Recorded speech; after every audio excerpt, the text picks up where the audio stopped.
Привет всем любителям рукоделия! Меня зовут Надя.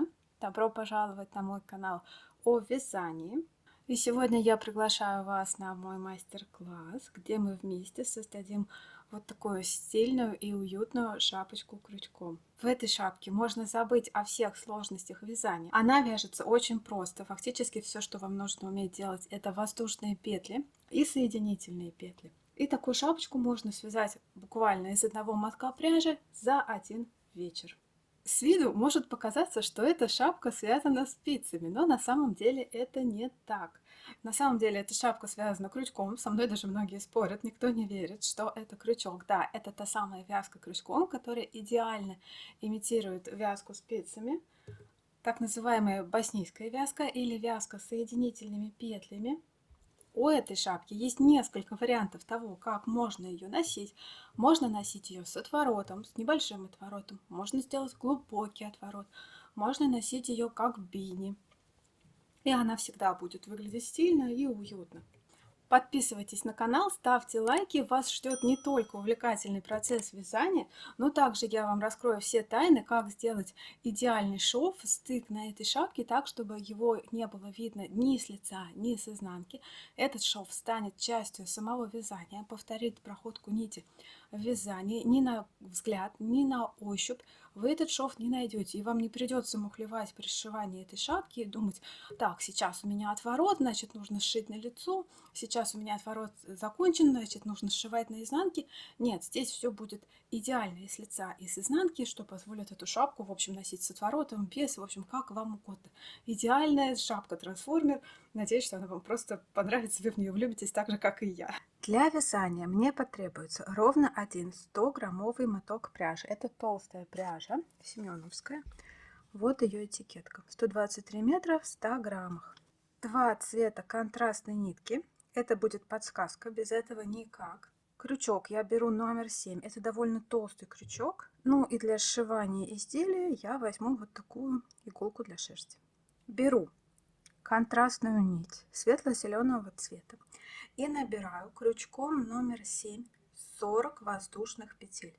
Раз, два, три, 4, 5. Итак, петли набраны. Это будет высота шапки от макушки до края. Но смотрите, на первый взгляд эта цепочка может показаться слишком длинной. Это все обманчиво. После вязания она сожмется. То есть само вязание, оно намного уже, чем наборная цепочка. Поэтому вот я набираю 40, но по итогу, даже если вам кажется, что это будет какой-то чулок, а не шапка, это обманчиво. Все вот так вот сожмет. И беру нитку основного цвета. Основной цвет у меня вот этот вот белый. И мы буду вязать. Итак, первый ряд шапки. Делаю воздушную петлю подъема уже ниткой белого цвета, вкалываю крючок во второе звено от крючка, вот так, подхватываю рабочую нитку и делаю соединительную петлю и считаю 1, 2, 3,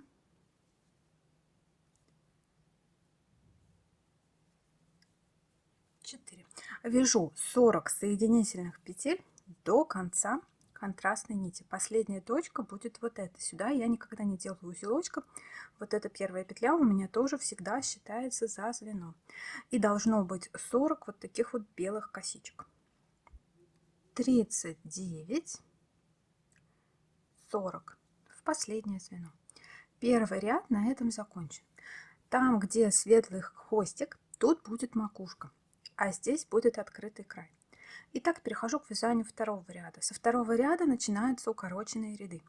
Вяжу воздушная петля подъема, поворот, вкалываю крючок опять во второе звено от крючка в дальнюю дужку и делаю 1 в следующую точку и делаю 2 в следующую точку, 3. Вяжу опять за дальнюю дужку, соединительными петлями, но до конца ряда я не довяжу 2 петли, то есть 1, 2, вот до этой точки. Получится 38 соединительных петель во втором ряду. 38 петля, и вот видите, остается 2 недовязанных белых косички. Все правильно. Это был второй ряд. Теперь третий ряд. Воздушная петля подъема и в обратную сторону до конца ряда. За дальнюю дужку опять 38 соединительных петель. Вся эта шапка будет вязаться исключительно соединительными петлями и укороченными рядами.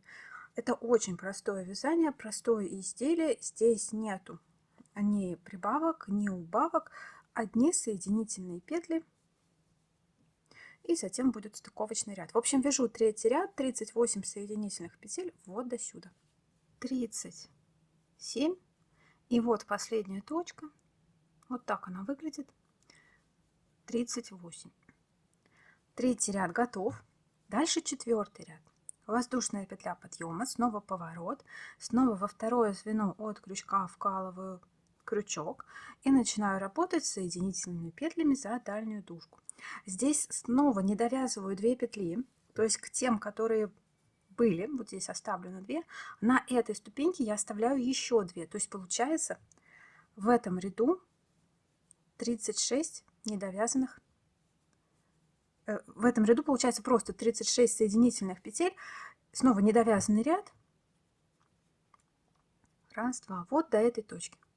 Вот я провязала 36 соединительных, 2 оставила и 2 было в предыдущем ряду оставлены. И перехожу к пятому ряду. Пятый ряд будет теперь все те петли, которые остались, провязывать полностью. Воздушную петлю сделала, разворот и за дальнюю дужку снова 36 соединительных петель до конца ряда. Пятый ряд провязала. Шестой ряд. Воздушная петля подъема, разворот, во второе звено от крючка вкалываю крючок за дальнюю дужку, работаю соединительными петлями, оставляю еще плюс 2 недовязанных петли вот здесь вот, то есть вот до сюда теперь вяжу. И это шестой ряд, здесь будет 34 соединительных петли вот до сюда. Шестой ряд на этом готов. И теперь седьмой ряд. Воздушная петля подъема, разворот и снова работаю соединительными столбиками за дальнюю дужку до конца ряда. В седьмом ряду будет 34 соединительных столбика. Довязала седьмой ряд до конца. Восьмой ряд. Воздушная петля подъема, поворот, за дальнюю дужку. Работаю соединительными петлями и оставляю еще плюс или минус 2 петли вот здесь вот, то есть вот до этой точки. И здесь получается в восьмом ряду вяжу 32 соединительных петли. Итак, восьмой ряд провязан, 32 петли, девятый ряд. Воздушная петля подъема, поворот и здесь снова просто 32 соединительных петли за дальнюю дужку до конца ряда. Это будет девятый ряд. Так, девятый ряд я довязала, и теперь десятый ряд. Воздушная петля подъема, поворот, опять за дальнюю дужку начинаю делать соединительные петли. Десятый ряд, это будет последний укороченный, здесь будет 30 соединительных петель вот до этой точки.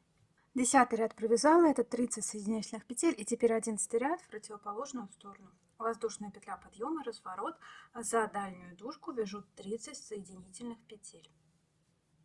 11 ряд у меня готов, и дальше остается мне сделать в этом раппорте, в этом клине последний 12 ряд, который провяжет все вот эти укороченные ряды. То есть в нем снова будет 40 соединительных петель. Так, как это делается? Воздушная петля подъема, поворот, снова во вторую петлю от крючка вкалываю крючок и вяжу соединительными петлями до первой ступеньки.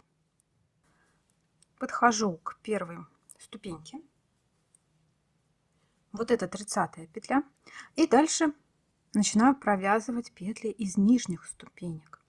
Я напоминаю, что здесь каждый раз мы оставляли по 2 петли, то есть здесь надо и провязать по 2 петли. Вот они, раз, два, снова раз, два, и опять раз, два, да? То есть это 30, дальше 31, и вот сюда 32. На следующую ступеньку. 33, 34, 35, 36, 37, 38, 39, 40. То есть у меня получилось то число, которое я набирала в начале. Если у вас получилось какое-то другое число, то где-то значит ошибка. Нужно прийти к тому самому набору. Итак, это получается первый клин шапки. Вот теперь вязание сузилось до тех размеров, в которых оно и будет. Если вы помните, начальная наборная цепочка у меня не помещалась даже в кадр. А теперь все прекрасно помещается. Давайте замерим. Это получается высота шапки и высота вот этого, как это называется, макушки, да? Давайте все это замерим. Итак, макушка получается где-то приблизительно 8. Да, вот она, последняя точка макушки. А вся высота шапки получается приблизительно 30-30,5 сантиметров. То есть вот из этих расчетов и делайте шапку, если у вас другой набор, да, то есть саму шапку. На саму шапку нужно набрать столько, чтобы получилась высота 30 сантиметров, а саму макушку убавлять до тех пор, пока здесь не будет 8, можно 9, можно побольше. Итак, я провязала с 1 по 12 ряд. Дальше возвращаюсь к первому ряду. Можно просто перемотать видео, я вот сюда вставлю тайм-код. Возвращаюсь к первому ряду и продолжаю повторять вот этот клин еще 5 раз. Итого должно быть 6 клиньев в этой шапке. Один клин готов, еще нужно связать 5. Возвращаюсь к первому ряду и повторяю с 1 по 12 ряд. Клинья я довязала, смотрите. Вот у меня получается 6 клиньев. Их удобно считать по полным рядам. Да? 1, 2, 3, 4, 5, 6. Вот так складываю шапочку, да, и получается, что шапка связана полностью. Дальше остается лишь ее сшить. Но здесь нужно проложить еще один ряд. Беру вторую нить контрастного цвета, темно-зеленый, и шапку. В шапке в шестом клине я не вяжу вот этот ряд сюда, который провязывал полностью все вот эти ступеньки. То есть я останавливаюсь в ряду перед ним. И сейчас контрастной ниткой, для того, чтобы создать себе подсказку, я этот ряд свяжу. Петелька белая, открытая. Беру 2 нити, зеленую и основную, и делаю ими воздушную петлю. Дальше основную откладываю и вяжу этот ряд точно так же за дальнюю дужку соединительными столбиками до конца ряда. Все ступенечки вот здесь я провяжу. Вот ряд я проложила темно-зеленой ниткой. Теперь складываю шапку вот так. Светлая нить ко мне, темно-зеленая от меня. Сюда вставляю иголку в белую нитку. Это вся нить, которая у меня осталась от одного мотка. Здесь я ничего не обрезала, и этого количества нити должно хватить на то, чтобы сшить эту шапку. И сейчас я буду дублировать этот шов. Вынимаю сначала из последней петли.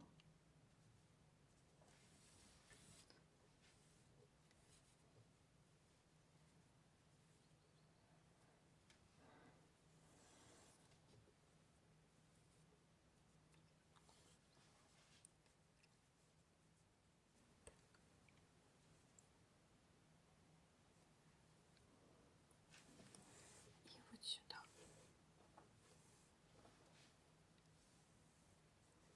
Удивительная пряжа сваливается прямо на ходу.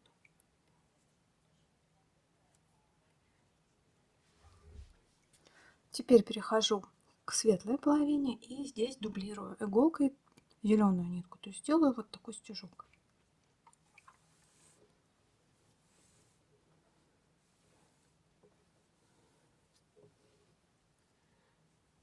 На темной половине возвращаю иголку в белую петлю.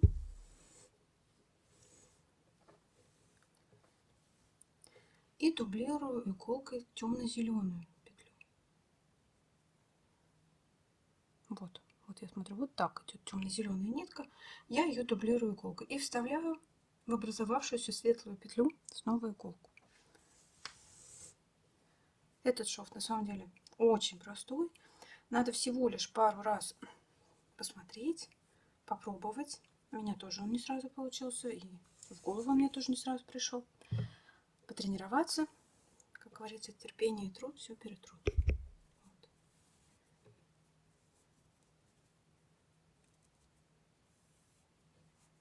Подтягиваю. Затягивать слишком сильно не стоит, потому что вязание было рыхлое, и шов тоже должен быть рыхлым.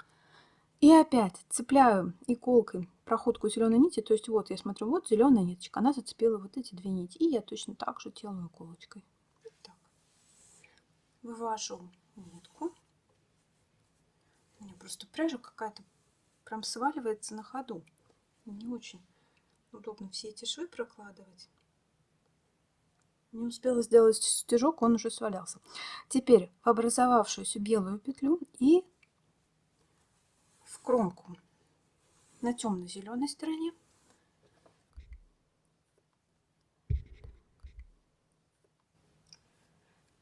ну и опять дублирую проходку зеленой нити. Вот как идет зеленая ниточка. Так. И снова вот в эту, в только что образовавшуюся белую петлю. Так. Снова все затягиваю. Опять дублирую светло-зеленую проходку нити.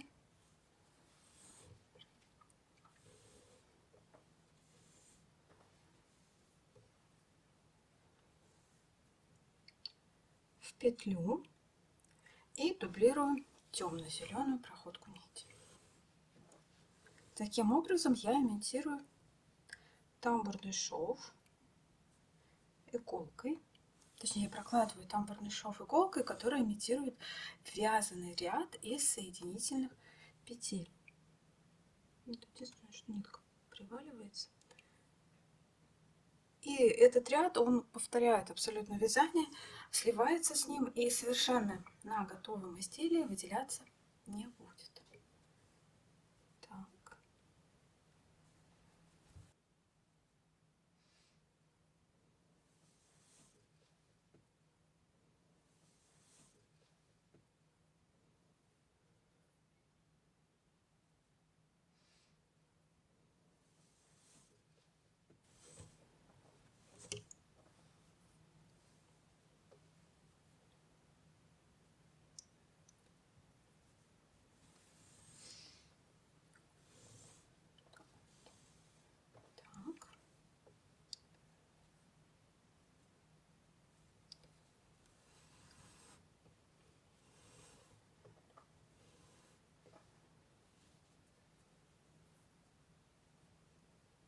Эти две нити, темная и светлая, служат подсказками.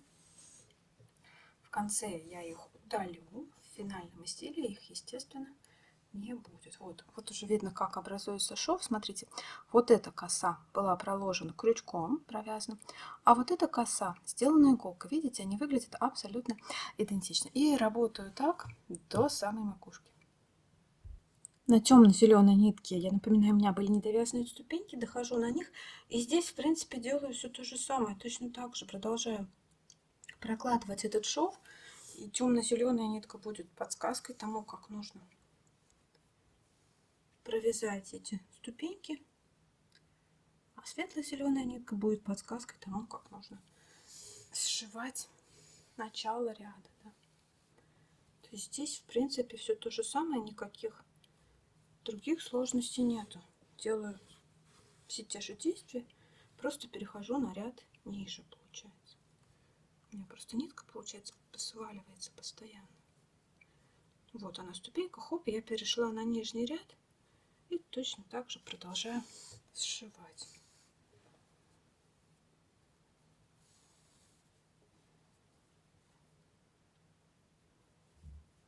Опять светло-зеленую часть прошиваю Здесь возвращаю в петлю, в кромочную.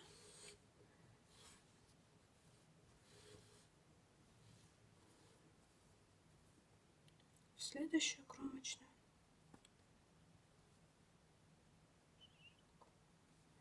И опять в петлю. И, в общем, сшиваю так эти петли до конца макушки. Все, дошла я до самого конца. Вяжу последние петли. Так. Так.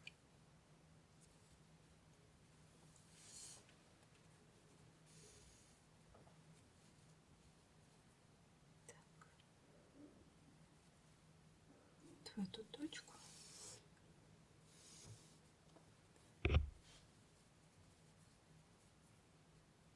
Сюда. В последнюю петлю.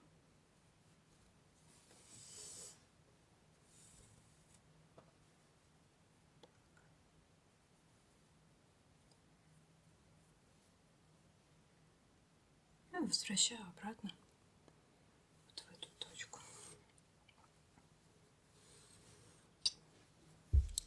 Все, белые нитки можно связать между собой, видите, и начальная нить, и конечная, они обе приходят в одну и ту же точку. Можно их вот так завязать. Дальше нужно будет стянуть макушку, но сперва удалю вот эту вот контрастную нитку, темно-зеленую.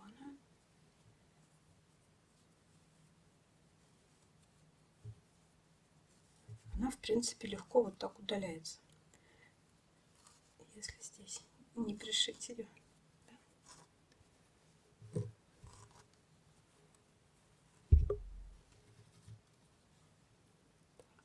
Ну и теперь удаляю светло-зеленую нить. Ее удаляю вот так вот шаг за шагом, выпутываю здесь. Можно взять ножницы, поотрезать ее, но я на самом деле боюсь и разрезать что-нибудь лишнее. Ну и в принципе эту нитку я использую не в одном проекте уже, вы ее, наверное, 100 раз видели. Вот, то есть я просто удаляю вот так вот по одному стежку. Так. Ну, работаю так до макушки. Все, смотрите, нитки я полностью удалила, и здесь совершенно не видно. Так, давайте, вот он был этот шов. Да. Видите, шов абсолютно слился с вязанием, и с обратной стороны то же самое. Ну, он как бы является частью вязания. Вот эта сторона. Я решила, что она будет лицевой. Видите, здесь у меня косы идут как бы вниз, смотрят вниз по направлению, и здесь нет вот этих вот пупырышек. Вот если я сейчас выверну, то вот на этой стороне есть пупырышки. И я решила, что это будет изнанка. Давайте теперь стянем нитки по этой стороне. Беру крючок, и вот во все вот эти пипочки образуются от рядов, которые провязывали все полотно полностью. Да? Вот пипочка. Вот еще пипочка.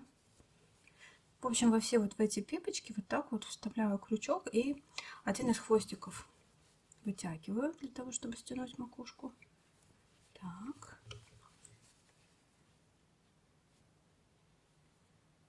Должно быть аккуратненько.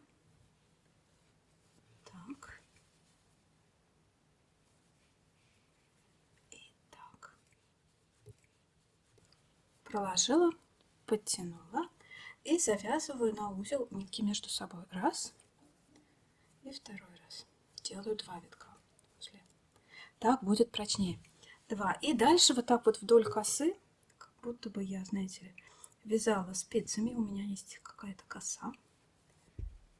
Так, прокладываю.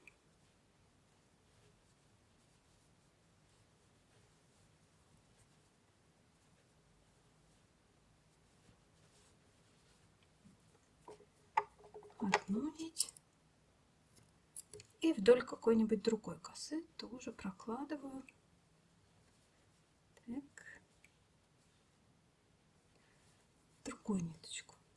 В принципе, это все, что здесь нужно прокладывать. Больше никаких хвостиков нету. Модель шапки очень простая. Вяжется поворотными рядами. затем сшивается вместе и дальше прячутся два хвостика. Все, шапка на этом готова. Ее, конечно, нужно еще либо постирать, либо можно там отпарить ее, да. Вот смотрите, это изнанка, что я вам изнанку показываю. Вот оно лицо. Лицо шапки. И вот такая, видите, макушка вихрем уходит. Абсолютно симметричная. Да, здесь вот нету, незаметно, где проложен этот шов. Можно носить шапочку. Можно эту шапку носить вот так, да? Можно сделать небольшой отворот, носить с отворотом и такой торчащей макушкой. Можно сделать глубокий отворот и плотную посадку по голове. Можно просто, опять-таки, ее развернуть и носить как бини, да, там ее свернуть сзади. В общем, такая получилась шапка. Это у меня в белом цвете. И вот точно такая же шапка в зеленом цвете. Темно-зеленая у меня уже прошла ВТО. Здесь, видите, поверхность более такая пластичная. Это вот еще как бы суженная, да, не хочет никуда тянуться. А вот после ВТО, смотрите, какая она становится, да, и размерчик чуть-чуть в ширину увеличивается. Давайте я сейчас ее замерю. Вот, например, шапка до ВТО. Так, от макушки. 30, да? И ширина. Ну, где-то 20. И теперь шапка после ВТО. Здесь тоже где-то, ну, 29, почему-то поменьше. Так, и в ширину должна быть больше. 22, да? Даже 23. Ну, видите, она увеличивается. Вот такие шапочки получились у меня. Надеюсь, что вам понравилось это видео, что оно было для вас полезно, что вы непременно свяжете себе такую же шапку, такой же вязкой. Заранее спасибо за ваши лайки. Подписывайтесь на канал, задавайте вопросы в комментариях. Спасибо за внимание. Пока-пока.